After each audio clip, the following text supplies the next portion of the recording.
Springs. Nearly 500,000 people. Olympic City, USA. Garden of the Gods. Pikes Peak. It's a growing city. Our local government has a lot of employees. What exactly do they do? How does it impact my life? This is where you find out. Behind the Springs, an inside look at your local government.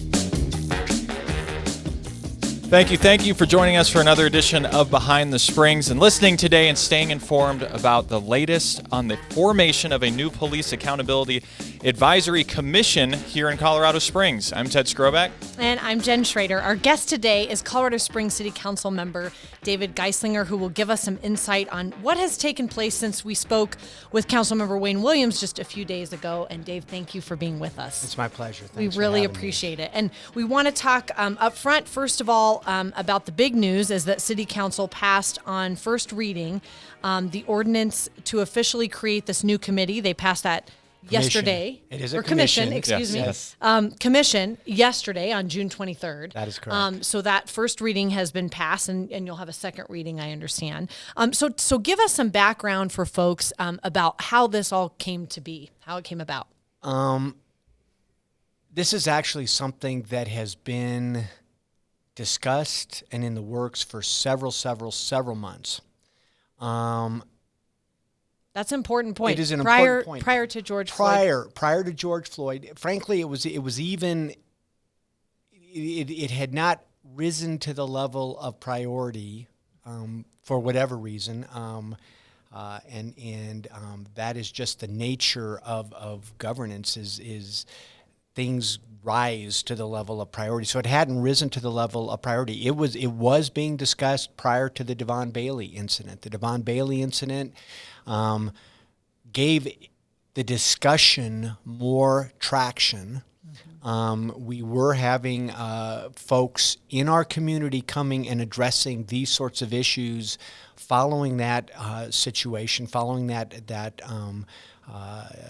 tragedy. It is always a tragedy when anybody dies. And it was an upheaval, if you would, within Colorado Springs. And it was being addressed as such. But one of the frustrations that I had, because I was reaching out to some people in the community, and I remember having the discussion with them, is how do we get the conversation started? We're talking about a conversation that, frankly, is 400 to 450 years overdue. A conversation that transcends policing. It transcends governance, but policing and governance are at the forefront, so it's where we need to start. And my frustration is I could not get the conversation started. And that was a degree of pride on my part, I guess, is I had to get the conversation started. And then we all know what happened now 3 to 4 weeks ago in Minneapolis. And for whatever reason, unlike what happened in Colorado Springs last August, what happened in Minneapolis a month ago has gotten the conversation started, not only in Colorado Springs, not only in the state of Colorado, not only in Minneapolis, not only in the United States, but throughout the world. And it is a conversation that is starting organically. It is starting through communities. It is the true, in the best sense of the word, grassroots conversation about who we are as a people. And because that conversation rolled into Colorado Springs, it allowed us to move forward in ways that we just simply weren't able to do for whatever social or political or cultural or ethnic reasons 5, 6, 7 weeks ago. Well, and Dave, you were talking about you've been involved in speaking with the community for a while now on some of these issues. Not only speaking on to the community for a while, but talk about you were really the first counselor to go outside and talk to the protesters that were demonstrators. Demonstrators. I said a week ago that I'm going to get protest, because this is not, protest has a bad connotation. And people in some sectors hear protest and they fear They attach in their minds destruction, and certainly that has happened. Certainly there are people who have protested in that sense of the word. But the first weekend on a Saturday, my son, of all people, challenged me and said, "You should be out there." And I said, "You're right." And so I went out. I think it was on a Saturday. It was on a weekend. And I went to the group in front of City Hall. I wore my Colorado Springs City Council name badge for about 35 seconds. And the reason I took it off, is not because people weren't reacting to me, but because people were engaged in listening to what other people had to say. And so I spent a couple of hours there, sort of incognito, definitely masked. Right. You know, because Yes. COVID We're is all still going incognito. on, Yes. and COVID was still going on. And I'll use that as an aside. I work at the hospital. COVID is still going on. Yes. People are still dying. Families are still being devastated. So continue to wear masks. But I was wearing a mask. I didn't have my name badge on, and so people didn't know who I was. And that was the best, I think, 2 to 2.5 hours I invested in this, because all I did was listen. Great. And people could not, maybe some did. Some people the next day said they saw me and they knew who I was, but most people didn't. And that put me in a very good position to listen and to hear. At least I hope I heard. I definitely listened. I hope I heard. Well, I think you did. I know there was some more traction. Talk about these groups of demonstrators were actually able to get meetings with City Council as well as the mayor's office. So talk a little bit about your meeting with them and maybe how they got in with City Council. Well, the next day after that first time, I did go out there and I did wear my name badge. And I did introduce myself to some of the people. I want to emphasize the other word that I said I will never use anymore is kids. I called them kids because of the same age as my kids. So I will continue to call my kids kids. But these are young adults. They are parents. They are veterans. They are people who have worked in law enforcement. These are young voters who represent not only the city, but in a very real way, the future of the city. And what they shared the day before and what they continue to share is the future that they wanted, what they were hoping to establish for themselves. Our country throughout history has been built on the fact that we allow each generation to move forward. And that's what they wanted to do. And so I met with them by that point in time, organically. They had organized from disparate individuals who just came together because they had a unique, and one of the demonstrators, one of the men, one of the organizers talked about it being an organic gathering. And they had at that point come together and sort of organized as a group. And so I was able to talk to some of them, and they indicated at that point that I was the first one to come and talk to them. And they had expressed a desire to meet with others. I had relayed that to council and the mayor, and I think 2 days later, it was only 2 or 3 days later, the mayor had to sit down with them. And then they met, I believe, with every single one of the city council members. And we met, and to go back to your earlier question, I think Jen asked, one of the things that had been going on after the Devon Bailey incident and before the George Floyd killing, there was an actual movement that was led by Mr. Williams, or Mr. Williams from council was the one who was free to go to Austin with this group who was looking for this. We all, not all of us, but many of us attended a gathering at Pastor Lee's church to discuss these issues. So that was also part of the foundation for this. And then all of a sudden you have more building on the foundation that had already been laid, or it was in the process of being laid. And like you say, you have these new, younger voices that are equally important joining that conversation, so to speak. Everybody's voice is equally important. So it's That's coming. what I would say. Yeah. So it's coming together. It Hopefully, it That's the hope. is. You know, I hadn't thought about it before, but it truly is building something from the bottom up, and the foundation was being there. built, was being dug, was, you know, maybe it had been completed, maybe it hadn't been completed, but the incentive to get the contractor back out there, if you wasn't there. There were a lot of other things going on, so we said we'll get to that. And I accept as much responsibility as anybody else. We should have gotten to this earlier. Part of the frustration was, how do we get to it earlier? We now have that opportunity now to get to it now.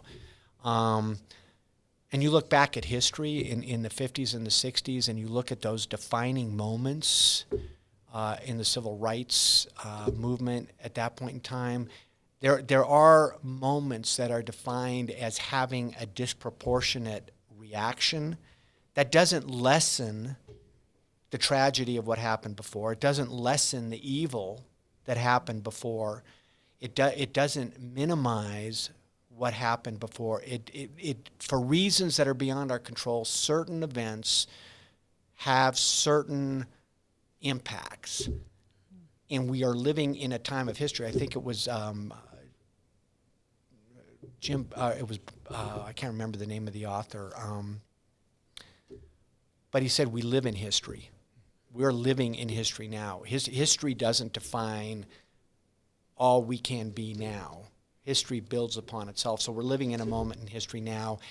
And the fact that the murder of George Floyd is what prompted this moment in history to the extent it did, instead of the killing of Devon Bailey, that in no way minimizes the impact that people have on that the reaction is. It's just that the flow of history. Well, in writing that history right now, discuss what City Council just voted on, which is this commission.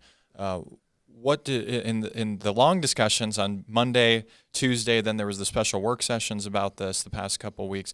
What is your view of what this commission can do, and what kind of powers, advisory powers, will it have?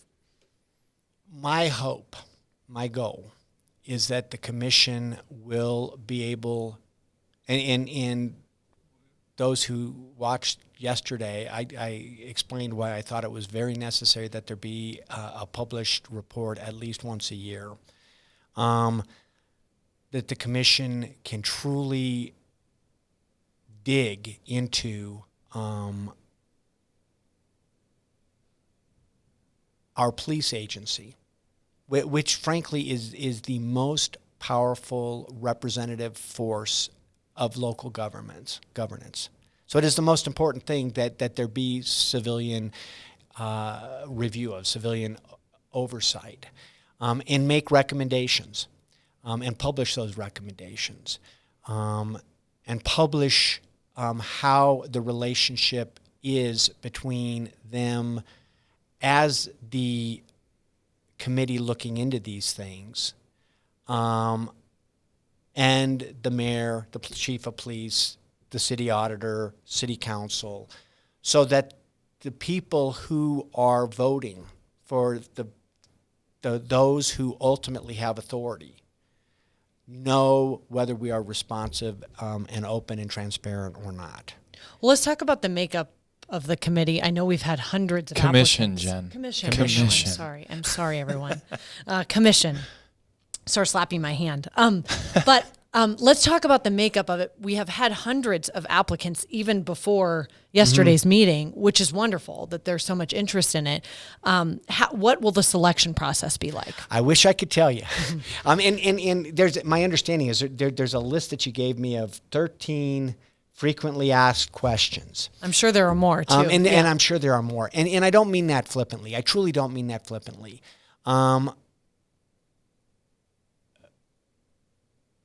Typically, we'll have 10 to 20 applicants for a particular commission or committee when there is a high degree of citizen involvement. this is increased geometrically by a factor of, what is that, 60, 70? Yeah, I actually, in doing the show live, I just texted Michael Montgomery over in our office, who's handling the application process. He said 672 right now. So yes, by multiplying about 60. Yes. Well, the Planning Commission is an extremely important commission. My understanding is for the last time that we had openings for the Planning Commission, we had 7 people submit. Now there's some degree of specialized expertise and knowledge to that, but we're at 100 times that. So as I said yesterday, this is an intimidating number. 672 is an intimidating number. I am not afraid of this. I don't know how we're going to deal with it yet. Richard Scorman yesterday said that's the next step is how do we deal with it. I personally have some thoughts. I don't want to broadcast that here because I do think it's appropriate for all council to get together and share the thoughts, and then in a transparent process say this is how we're going to do this. So people can expect that to be coming. I would hope so. Yes. I want it to be transparent. And again, only 11 positions too. Open, we should say. Yes. Yes.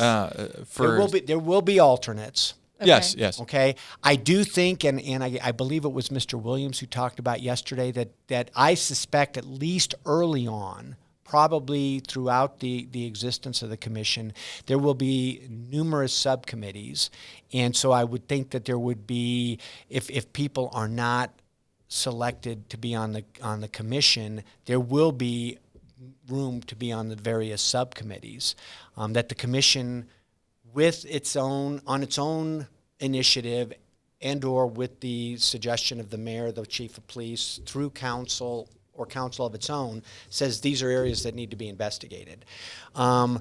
So more specifically. yes, Yeah, okay. So there may be those sorts of things that come up. So I'm sure one of the many questions that we don't quite have the answer to yet, but I just want people to hear it, that we don't have an exact timeline on all this yet in terms of when will people see this committee formed, when will they or start... the commission. Or commission. Yeah. When will they start seeing this group meet and make policy recommendations? I mean, I know there's a certain amount of good anxiousness of when can we get the ball rolling, but that's also an unknown. Is that correct? It is an unknown. I will tell you, Mr. Knight said, and it was approved as an amendment to this, that within the first 90 days, the commission will set up the bylaws, and the bylaws, and I don't want to give,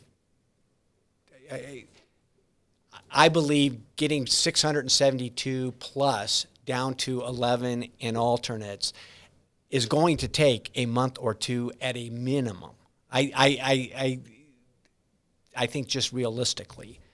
But then once the commission is sworn in, then within the first 90 days, there will be the establishment of the bylaws. And the bylaws, to a large extent, we've empowered the commission to empower itself in a lot of ways. Oh, I see. Okay. And so the bylaws will be the commission saying these are the areas that we want to look at. This is the scope of jurisdiction we want. And that's going to come back to council. Council gets to approve or disapprove of that. But and it's not just with this commission. For all the commissions I've been associated with, I want the commissions to empower themselves. Because city council, we have 9. We're dealing with all city issues. The reason we have citizen commissions is to give us the input of the citizenry and to do the work that we simply just cannot do as a single council. And have greater involvement, right? Right. Yeah. Well, it does. It there's more transparency in that regard because it says this is what the citizens who have been appointed to represent the citizenry in this advisory committee want. Yes. Well, and there's plenty of times too, because for people that don't know, you guys technically have, I think, a few dozen boards, committees, commissions underneath you guys, Parks Board or the Airport Advisory Committee or Commission, because I keep confusing committee and commission. But I can't believe you're doing that. I know it's tough, but there are. The example I want to give is But there's they're a all lot important. of these other advisory boards or we commissions have several out of there. them. You know, the Planning Commission is the great example. You know, Planning Commission on the utility side, the UPAC, which has just done Herculean stuff over the last year and a half on the IRP. So yes, and we rely very much. The commissions, the committees will make findings in some cases with the Planning Commission, will make recommendations to us, and sometimes, often we'll accept them. Often we'll accept them without amendments. Sometimes we'll accept them with amendments. Sometimes we will not accept them at all. Well, But yeah, it's important to know that, I guess it's critical to point out the importance of that guidance to City Council. It is extremely This isn't, important. I mean, to say to people, this isn't some token group you're setting up that doesn't have power or influence. I think I want to emphasize that. it has influence. Power. Yeah, I shouldn't say power No, in terms of- power. I think in the broader sense of the term, it does. In the narrow sense of the term, as a political body, we are still regulated and restricted by the charter of the City of Colorado Springs. And the charter of the City of Colorado Springs is consistent with the statutes of the state of Colorado. We cannot, from a political power standpoint, change that in the context of a citizen advisory committee. The way our system works, political power rests with the mayor and with city council, and it is necessary that, from my perspective, personally, and I think from everybody else, but from my perspective, I said this, is the voters need to have a man or a woman who represents them either as mayor and or as city council, that they have the power to vote out of office. Otherwise, one of the things that we're reading about what happened in Minneapolis is that over time, that power was stripped gradually away from the political decision makers because of the authority and influence of the unions. And the same has been true with citizen advisory boards elsewhere. And so what has happened in those situations is there is not somebody ultimately responsible to the people, because you have the power that has been stripped away to either the citizen advisory board and or the police union. And so decisions that should rest with the mayor, should rest with the city council, and be subject to being approved or disapproved in the ballot box is not there. And so the elected officials become impotent in the most important part of governance we have, the policing power. And so it's very important from my perspective that if I do something wrong, I got to get voted out, period. And I can't hide behind the fact that I've delegated that authority to somebody else. So you can't vote me out because it's the commission's fault. Good point. Well, yeah, and looking at this commission too, I want to hit, before we get to the end of this episode, kind of another side of this debate that had come up at the dais, and I know has been talked about in the public a lot. Maybe this doesn't have teeth, or isn't going far enough. People wanted to see an oversight committee where they could actually review police use of force and make their own decisions as citizens. What is your feeling on, this? Does it have teeth and going forward? I know you're saying that you've shared before at the dais about perfection, and let's just say that's where I'm trying to guide you in this answer. Well, it's not just me. This is, I went out during the break after we finished this yesterday, and I encourage the listeners to go out in front of City Hall and talk to these men and women. I encourage them. because a lot of misconceptions will be overcome if we go out and talk to them. But they said on the news yesterday, they said to me, this is a great first step. And it is only a first step. We are dealing with a situation that transcends Colorado Springs. I think it's important to recognize that. We talked about that earlier. The conversation started in earnest because of what happened in Minneapolis.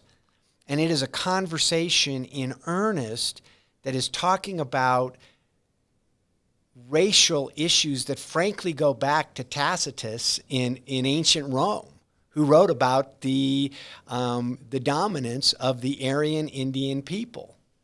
And for 2,000 years, we've been dealing with the repercussions of that. So we're not going to overcome it by City Council enacting a police advisory commission. We can take a step away from that hurtful, harmful, disastrous description that ancient Romans had of themselves that justified horrific things, that have continued to justify horrific things for the last 2,000 years.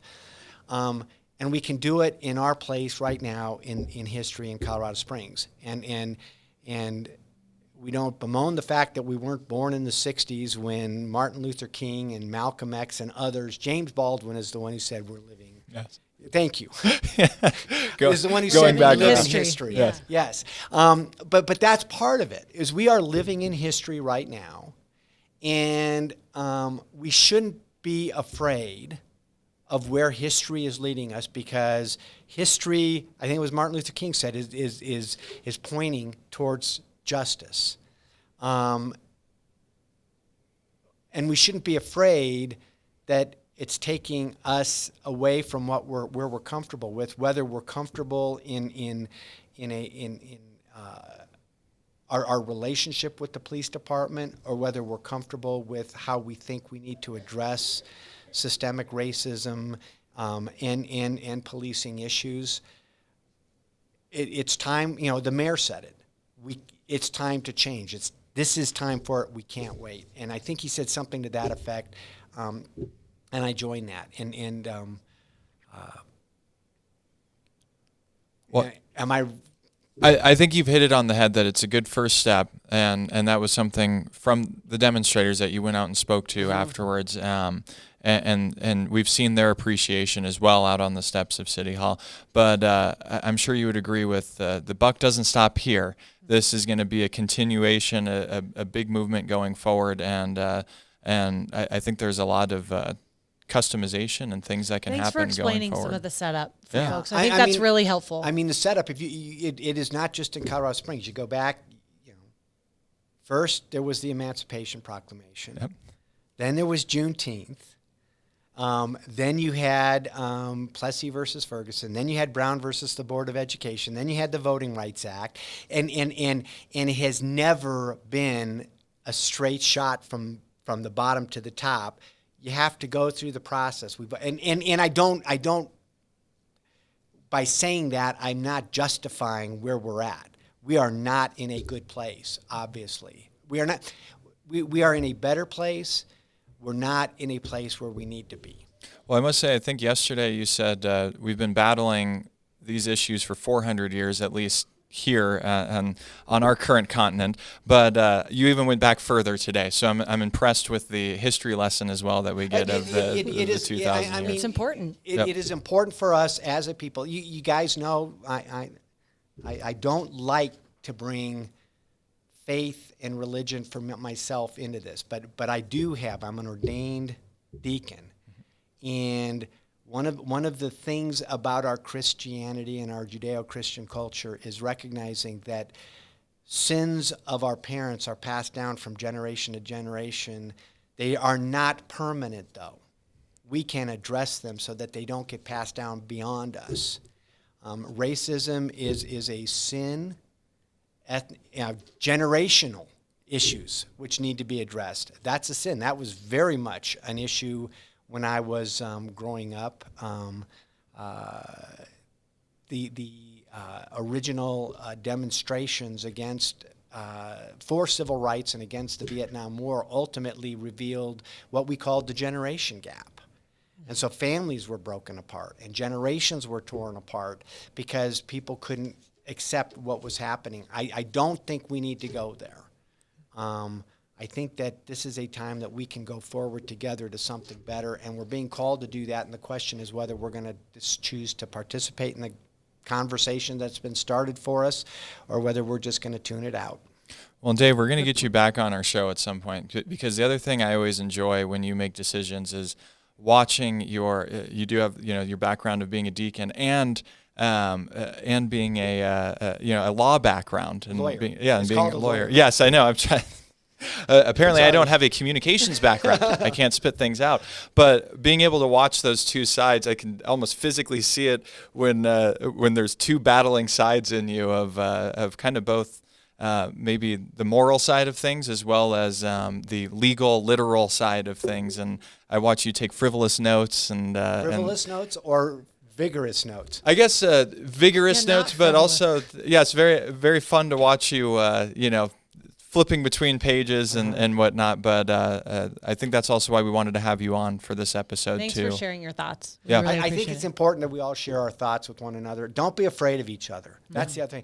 Except wear masks. Don't Right. take masks. Yes, as and not being we all afraid have of our each other. masks gonna too. put ours back on. We are socially distanced, so we got to let people know that are listening and not watching. I do want to mention to please continue to follow. I know we mentioned this before when Councilmember Williams was here, but continue to follow COS City Council and City of COS on social media for updates and future podcasts. Yes. So another great edition and very educational edition, because now I'm learning English for the first time as well. So I appreciate that, Dave. And I'm learning social media for the first Yeah, time. there we go. So we're all teaching each other today, as it should be. Thank you for watching live on Facebook or listening on our podcast platforms. I will spit out English at some point. Thank you. Another edition of Behind the Springs.